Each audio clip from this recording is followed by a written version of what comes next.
James Turner for the untouchable true school sports.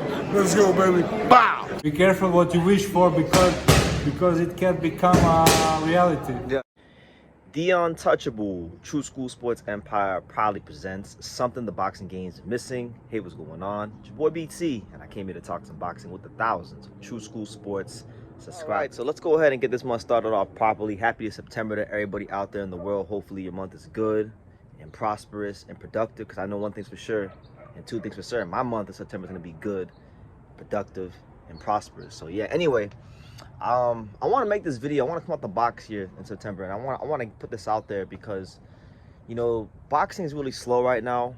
We're kind of like in the waiting period for Canelo Crawford, so there's not a lot of big fights going on right now as we speak.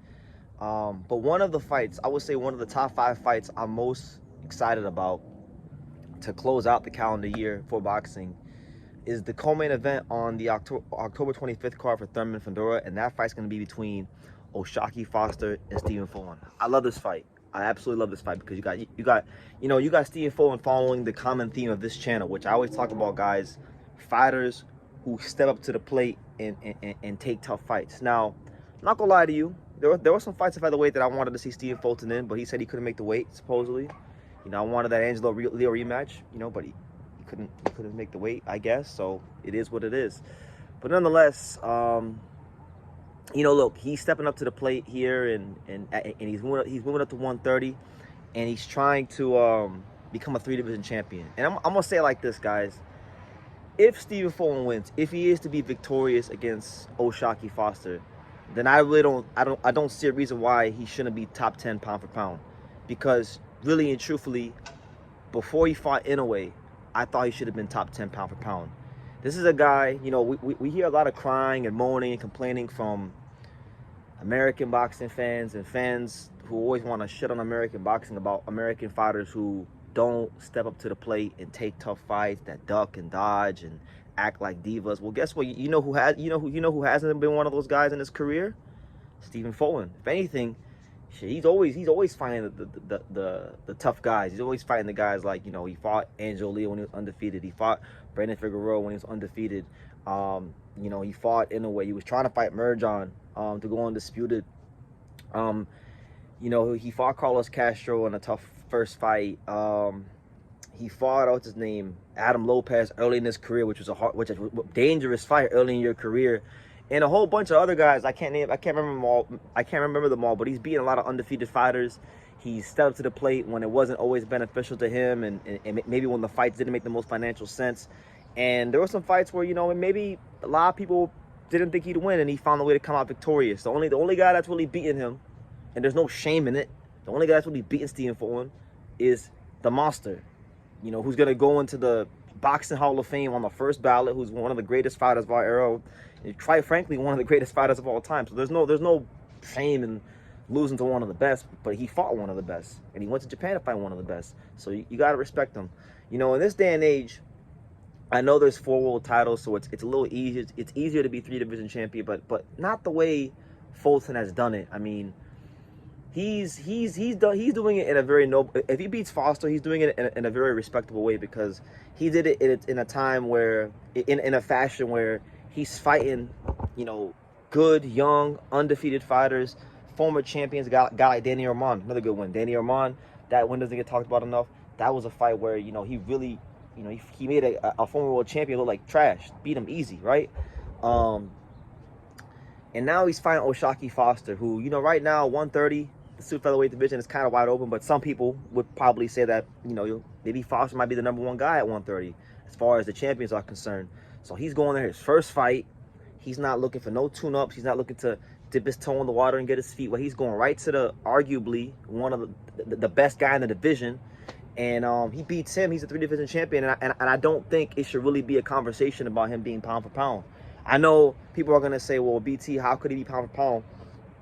You know, he lost Inoue with this." They'll find a way. They will find a way to discredit what I'm saying, but it's just more so like it's not just about who you fight. In my opinion, it's about when you fight them.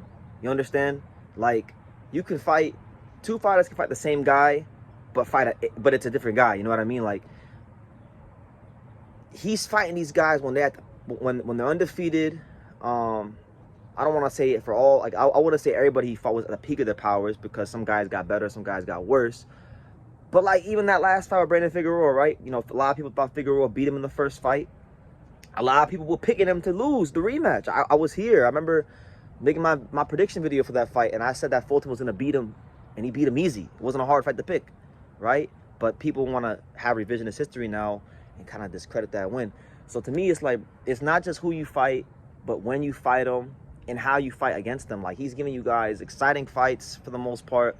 He's in the pocket. He's showing you different like skill sets. You know, you see them in the Danny Armand fight. He was doing some switch hitting when he fought Angelo Leo. Angelo Leo was one of the best inside body punchers in the game, and he outfought him that night.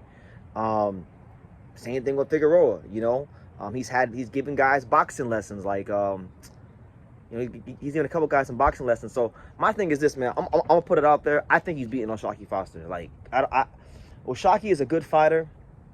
I'm not taking nothing from O'Shaquie. I like O'Shaquie Foster, but I just think when it comes to the overall skill set, the better fighter is Stephen Fulton. Now, the only question I have about Stephen Fulton, and this is my legitimate, this is a legitimate question to have at this point in his career, is that, you know, ever since he beat the monster, right, he got a different type of money. You know, he got crazy big payday, right, when he fought Inoue.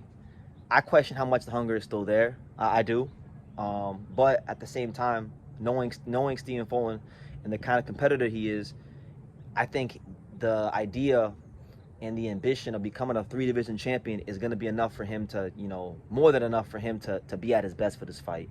Because listen, he wins this fight, you know, and people may say, BT, you're bugging here, you're not really being realistic, but I really feel like if we're talking about boxers in this country, in America, Stephen Fulton has been one of the best ones. He's in terms of taking these tough fights, winning these tough fights, showing you guys skills.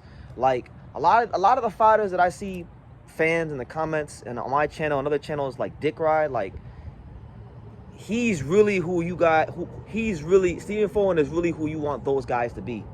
You know, you know the names. I don't gotta tell you guys, but like he really comes out here and he always fights the best, and he always, you know, steps up to the plate, and I got so much respect for him. So I think he's a better fighter than O'Shaquie Foster. I think he's a better inside fighter than O'Shaquie Foster.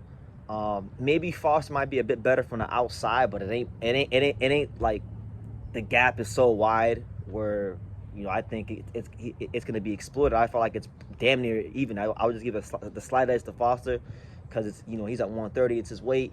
But, you know, when it comes to knowing how to win at the highest level, I feel like Stephen Fulton knows how to do that. And I feel like that's the difference here. That's the big difference here. And I think that he's going to find a way to win. And when he wins, when he beats O'Shaquie Foster, it's not even up for debate. I don't care who you got to take off. Take off who you got to take off. But he's top 10 pound for pound. Because I've seen fighters who I didn't think deserved to be there in that top 10 pound for pound when he was before he fought in a way. Like, Errol Spence is a really good fighter. I feel like he deserved it over Errol Spence before he fought Inoue, because there was a period of time where Spence was inactive. He wasn't really fighting like that. He hadn't really done anything in a while. I felt like he could have been 10, you know, but that's just me. But nonetheless, shout out to Stephen Fulton. I'm looking forward to that fight. You know, Foster can win. I'm not downplaying Foster. I just really believe in Fulton in this fight, and I think he's gonna get it done. So let me know what you guys think in the comments down below.